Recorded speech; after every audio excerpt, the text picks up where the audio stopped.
Namaskar. A warm welcome to World News, an Indian perspective on All India Radio. This is Navanita Adhikari and with me is Saira Mushtaba bringing glimpses of the major developments of the day from across the globe. Over the next half an hour, we shall bring to you the latest from the world of politics, economy, sports, entertainment and more. The headlines. India's External Affairs Minister S. Jaishankar says multilateral platforms are being misused to justify and protect perpetrators of terrorism. UK, France and UAE extend support for India's permanent membership at UNSC.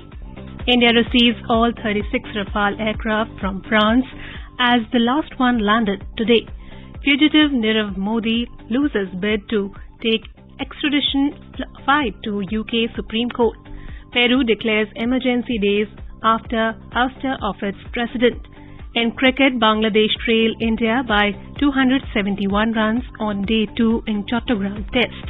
And in FIFA World Cup, France beat Morocco 2-0 to set up summit clash with Argentina on Sunday.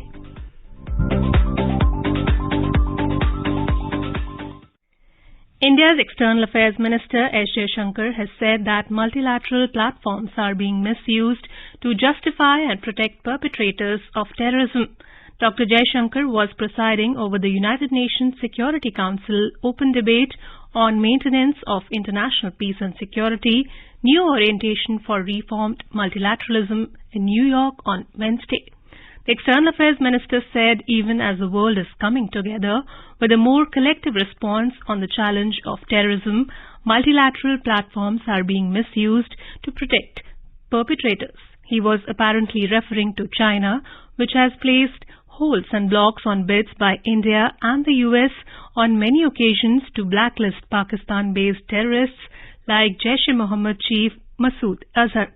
Dr. Jaishankar also slammed Pakistan for raking up Kashmir issue at the UN gathering to discuss the issue of multilateralism. He said this is not the first time Pakistan has used the UN stage meant for multilateral agenda to discuss its bilateral issues. The question of justifying what the world regards as unacceptable should not even arise. That certainly applies to state sponsorship of cross-border terrorism. Nor can hosting Osama bin Laden and attacking a neighboring parliament serve as credentials to sermonize before this council. Stressing the need for reforms in the United Nations, Dr. Jaishankar said, while the debate on reforms has meandered aimlessly, the real world, meantime, has changed dramatically in terms of economic prosperity, technology capabilities, political influence and developmental progress.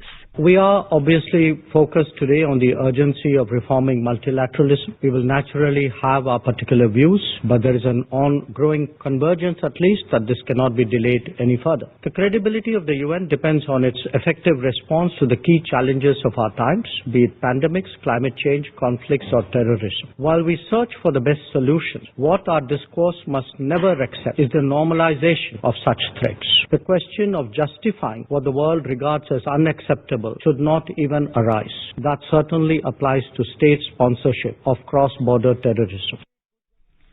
External Affairs Minister Dr. S. Jaishankar has said the world cannot let another 9/11 of New York or 26/11 of Mumbai happen again.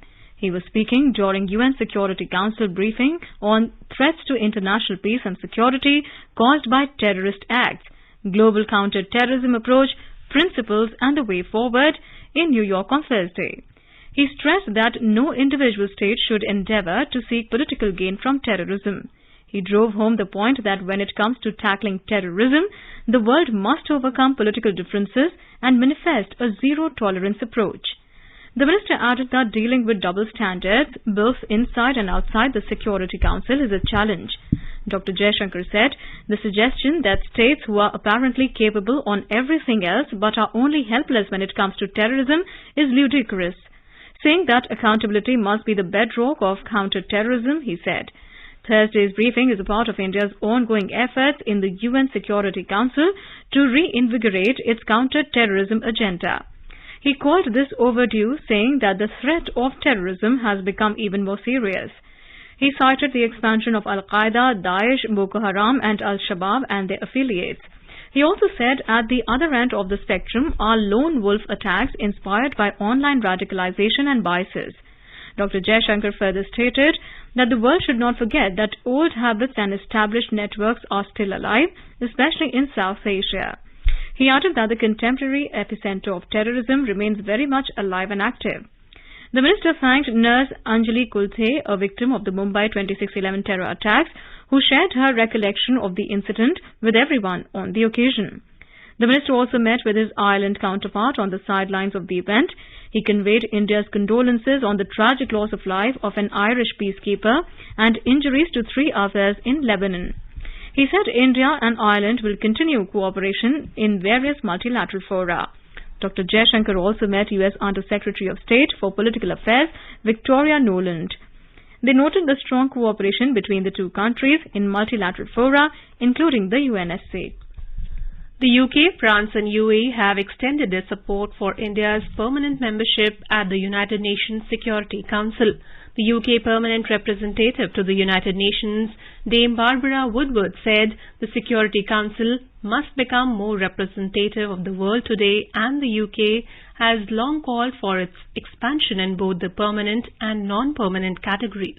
We support new permanent seats for Brazil, Germany, India and Japan, and permanent African representation. We also look forward to the resumption of the General Assembly's intergovernmental negotiations on Security Council reform.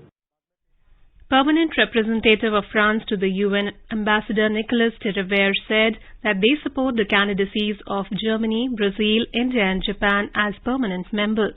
We support an expansion of the Security Council to take into account the emergence of new powers that have the will and the ability to shoulder the responsibility of a permanent presence on the Security Council. France thus supports the candidacies of Germany, Brazil, India and Japan.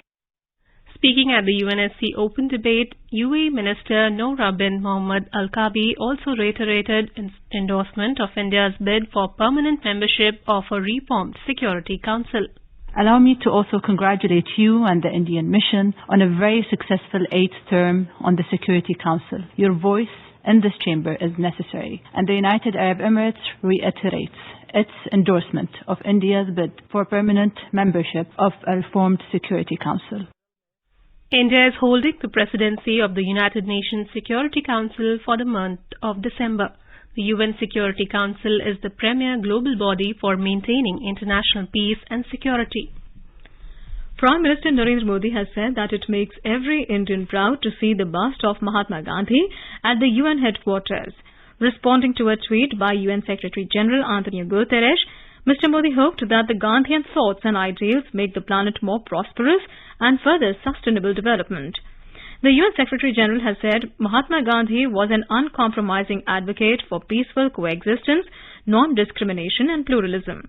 He said the new installation of the bust of Mahatma Gandhi at the UN headquarters will serve as a reminder of the values Gandhi upheld. In today's Hotspot section, we bring you a news commentary. Key foreign policy engagements of India. External Affairs Minister Dr. S. Jaishankar informed the Upper House of Indian Parliament about key foreign policy engagements and initiatives taken by India since the monsoon session. During this period, India's diplomacy continued apace. The President of India, the Vice President and the Prime Minister interacted with a number of the foreign counterparts in India and abroad. India also participated in events linked to the G20, the SCO and the ASEAN while hosting a number of foreign dignitaries in India. This included Secretary General Antonio Guterres of the United Nations. The External Affairs Minister visited a number of nations. India received many foreign guests too. These reflect India's growing interest, expanding footprint and more intensive partnerships. Through these efforts at multiple levels, India has been able to advance our national objectives in a world that is increasingly beset with uncertainties, disruptions and rivalries. Prime Minister Narendra Modi participated in the Samarkand Summit of Shanghai Cooperation Organization, SCO Council of Heads of States, where India assumed the chairmanship of SCO. As chair of the SCO, India's priorities are to advance the theme of secure, articulated by the Prime Minister initially at the SCO Summit in Qingdao in 2018. Secure stands for security, economic cooperation, connectivity, unity, respect for sovereignty and territorial integrity and environment. At Samarkand, Prime Minister voiced global sentiment when he declared that this was not an era of war. His statement was in the context of the Ukraine conflict, where India's advocacy of dialogue and diplomacy has been consistent and persistent. It has a larger resonance as well. India has extended support on specific concerns such as supply of food, grains and fertilizers, as indeed on security of nuclear installations. Our position has been broadly appreciated by the international community and finds reflection in the G20 Bali Declaration. The Prime Minister attended the state funeral of the late Japanese Prime Minister Shinzo Abe, who was a particular friend of India. In his meeting with Prime Minister Fumio Kishida of Japan, Prime Minister Modi noted the invaluable contributions made by Mr. Abe in strengthening India-Japan relations as well as conceptualizing the vision of a free, open and inclusive Indo-Pacific region. Both leaders renewed their commitment towards enhancing India-Japan strategic and global partnership and to work towards promoting regional and international cooperation. Antonio Guterres, Secretary General of the United Nations, paid an official visit to India in October and joined Prime Minister in Kevadia to jointly launch the Lifestyle for Environment LIFE initiative. Heads of state and governments from France, UK, Estonia, Georgia, Maldives, Nepal, Madagascar, Mauritius, Argentina and Guyana sent their messages of support for the LIFE initiative. Prime Minister Modi attended the Bali G20 summit in November and soon thereafter, India assumed the presidency of the group. The G20 is the premier forum for global economic cooperation, representing around 85% of the global GDP, over 75% of the worldwide trade, and about 2/3 of the world's population. Prime Minister noted that India's presidency of the G20 during Azadi Ka Amrit Mahotsav is a matter of pride for every Indian.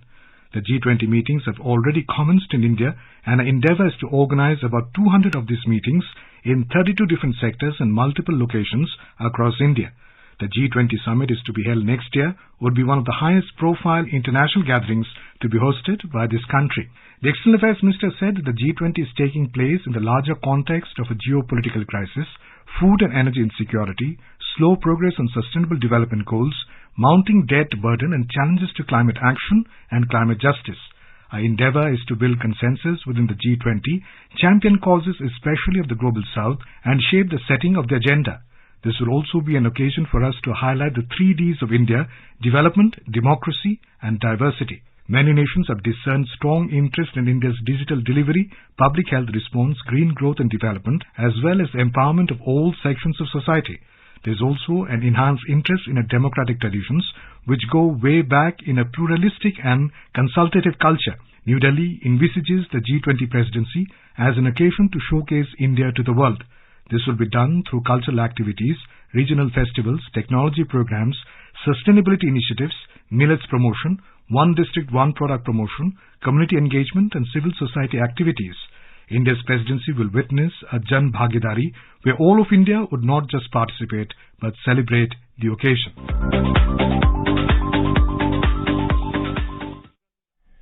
The G20 delegates who had arrived to attend the first Finance and Central Bank Deputies meeting in Bengaluru were given a glimpse of Karnataka on the concluding day, Thursday.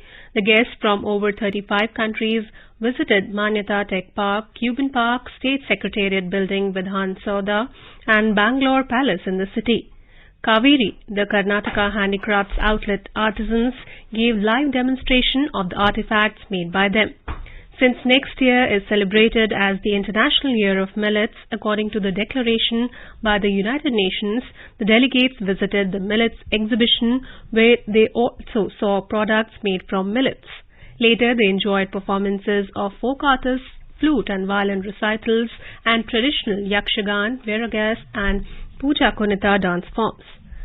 The government-owned Jungle Lodges and Resorts and Karnataka State Tourism Development Corporation showcased the immense tourism potential of the state in their pavilion at the G20 venue. G20's Development Working Group discussed the role of data in accelerating the Sustainable Development Goal on the third day of the meeting in Mumbai on Thursday. Delegates focused on identification and measurement of issues and gaps. They also discussed partnership and innovation solutions built on data. In Development Working Group's meeting, India proposed a G20 initiative on data for development. India said it will help to strengthen data harnessing through a capacity-building network to bridge the data divide. This will also help in accelerating progress towards attainment of the Sustainable Development Goals. This is All India Radio giving you the world news. Welcome back. India has received all 36 Rafale aircraft from France, with the last aircraft landing in the country on Thursday. According to the Indian Air Force, the aircraft arrived after a quick all-route mid-air refueling from a UAE Air Force tanker aircraft. India and France had signed the Inter-Government Agreement in 2016, under which Paris agreed to provide 36 Rafale fighter jets at a cost of around 60,000 crore rupees to India. Out of 36 Rafale jets, 30 will be fighter jets and 6 will be trainers. The trainer jets will be twin-seater and they will have almost all the features of the fighter jets. The multi-role Rafale jets are known for air superiority and precision strikes. The Rafale jets are India's first major acquisition of fighter planes in 23 years after the Sukhoi jets were imported from Russia. Indian Space Research Organisation ISRO has successfully launched 177 foreign satellites belonging to 19 countries through its commercial arms during the last 5 years. These countries include Australia, Brazil, France, Israel, Japan, Malaysia, Singapore, United Kingdom and USA. Atomic Energy and Space Minister Dr. Jitendra Singh said this in a written reply in Rajya Sabha.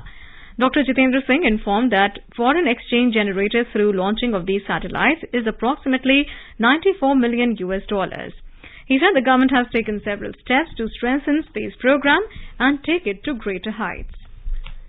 India's Civil Aviation Minister Jyotiraditya Scindia inaugurated a direct flight between Mumbai and San Francisco. Air India will operate the non-stop flight on this route. Speaking on the occasion, Mr. Scindia said, under the leadership of Prime Minister Narendra Modi, the civil aviation sector is on the cusp of a transformation in India. He said the country had only 74 airports in the first 68 years of India's independence, which has now increased 145, including heliports and water aerodromes. Fugitive diamond merchant Nirav Modi has lost a bid to take his fight to the UK Supreme Court against extradition to India on charges of fraud and money laundering. In a judgment order pronounced at the Royal Courts of Justice in London, Lord Justice Jeremy Stuart Smith and Justice Robert J. today ruled that the appellant's application for permission to appeal to the Supreme Court is refused. The ruling leaves Nirav Modi with a very few options to remain in the UK. The court also rejected Nirav Modi's application for certification of a view of point of law. In Peru, the government has announced a nationwide state of emergency, granting special powers to police and limiting freedoms, including the right to assembly. The announcement was made by Defense Minister Alberto Otarola.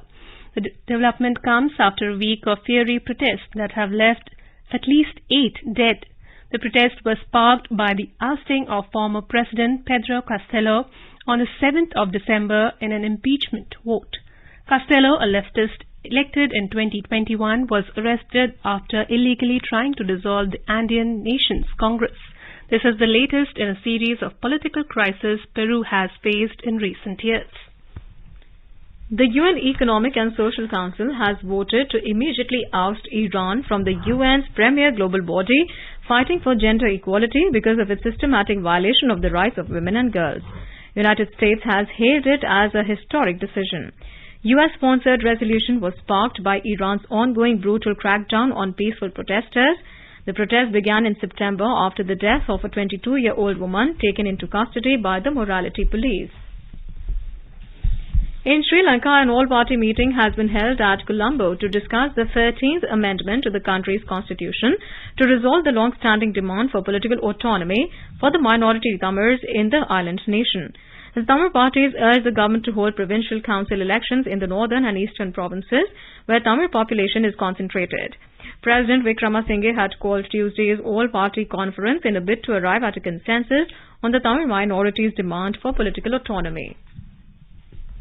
China has removed 6 officials from Britain wanted by the police for questioning after a man complained about being bashed while protesting outside the Chinese consulate in Manchester. British Foreign Minister James Cleverly said removal of the officials, including the Consul General in Manchester, came after a police request to interview them over the incident. Cleverly said he is disappointed that these individuals will not be interviewed or face justice.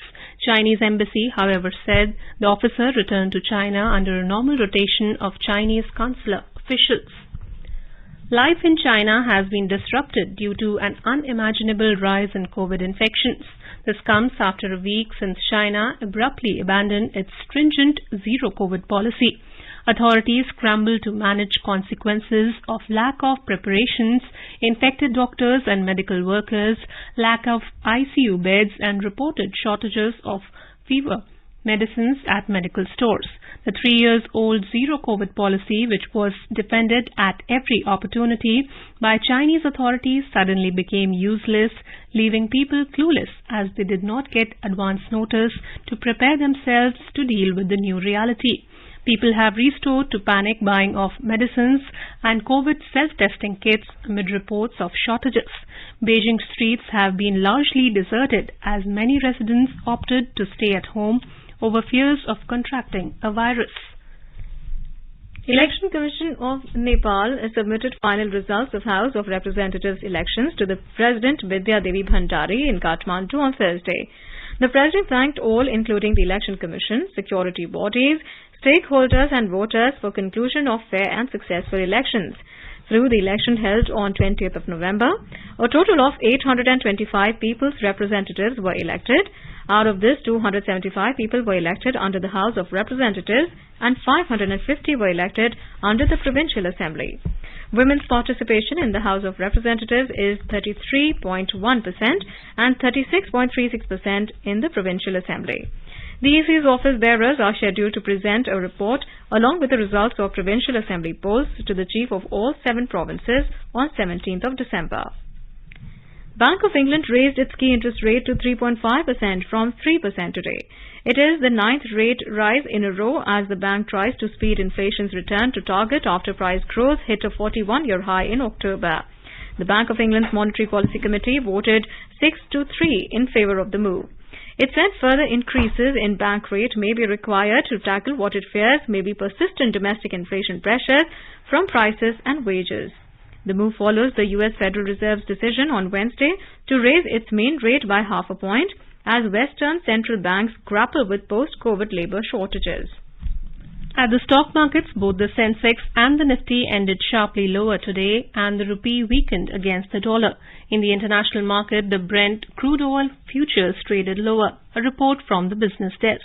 At the stock markets, the Sensex at the Bombay Stock Exchange slid 879 points or 1.4% to close at 61,799. The Nifty at the National Stock Exchange slipped 245 points or 1.3% to 18,415. Among the other global stock markets, Asian markets ended lower. So Japan's Nikkei index fell 0.4%, China's Shanghai Composite Index shed 0.3%, Hong Kong's Hang Seng and South Korea's Kospi Index declined 1.6% each, and Singapore's Straits Times Index slipped 0.2%. In Europe, key indices, London's FTSE had traded flat, while France's CAC had inched up 0.3% and Germany's DAX had gained 0.6% in intraday trade. Global crude oil prices fell today as the dollar firmed, while the possibility of further increases to interest rates by global central banks also heightened demand concerns.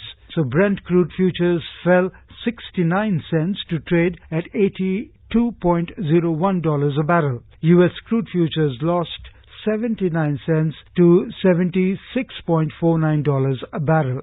Back home, gold declined 420 rupees to 54,554 rupees per 10 grams at the Delhi's bullion market today amid weak global cues. Silver slipped 869 rupees per kilo to 68,254 rupees per kilogram. And at the forex market, the rupee depreciated 30 paise to 82 rupees and 76 paise against the dollar.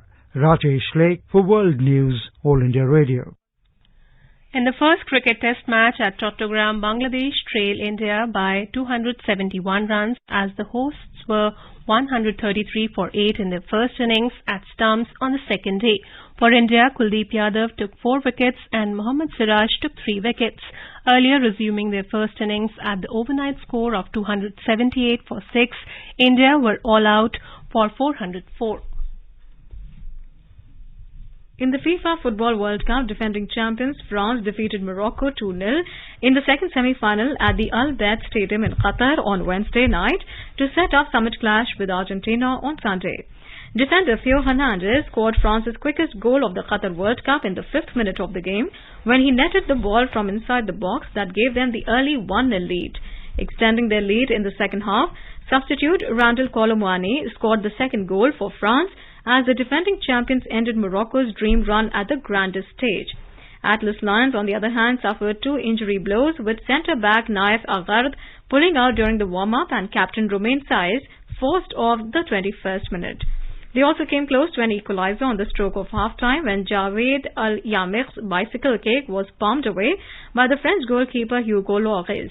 Now, France became the first defending champions to qualify for consecutive World Cup finals since Brazil did it in 1998.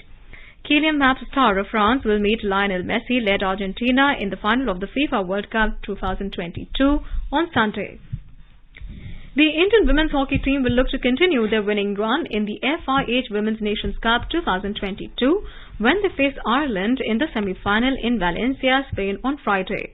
Spain will face Japan in the other semi-final. The final will be played on Sunday. The team began their campaign with a dominant 3-1 win over Chile, then defeated Japan 2-1 before defeating South Africa 2-0 in the third Pool B match. Indian team is so far unbeaten in the tournament. They topped the group with 9 points and secured their place in the semi-final. The winning team of the Women's FIH Nations Cup will get direct entry into the 2023-24 FIH Pro League. Now let us take a look at the major developments around the world as reported in the foreign press. The Guardian writes Russia shuts down any proposal for a Christmas ceasefire in Ukraine, and Kiev hit in first major drone attack on capital in weeks. The New York Times writes traumatized by COVID but ruled by a party that never apologizes. Wall Street Journal writes China's economy struggled in zero COVID's final month. The Business Recorder writes EU leaders to make more progress in energy talks on Thursday. And now a quick look at the headlines once again. India's External Affairs Minister S. Jaishankar said multilateral platforms are being misused to justify and protect perpetrators of terrorism. UK, France and UAE extend support for India's permanent membership at UNSC. India receives all 36 Rafale aircraft from France as the last one landed today. Fugitive Nirav Modi loses bid to take extradition fight to UK Supreme Court. Peru declares emergency days after ouster of its president. In cricket, Bangladesh trail India by 271 runs on day 2 in Chattogram Test. And in FIFA World Cup, France beat Morocco 2-0 to set up summit clash with Argentina on Sunday. And now, before we end, let us listen to Mahatma Gandhi's favorite bhajan, Vaishnav Jan, by artists from Bahrain.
Krishna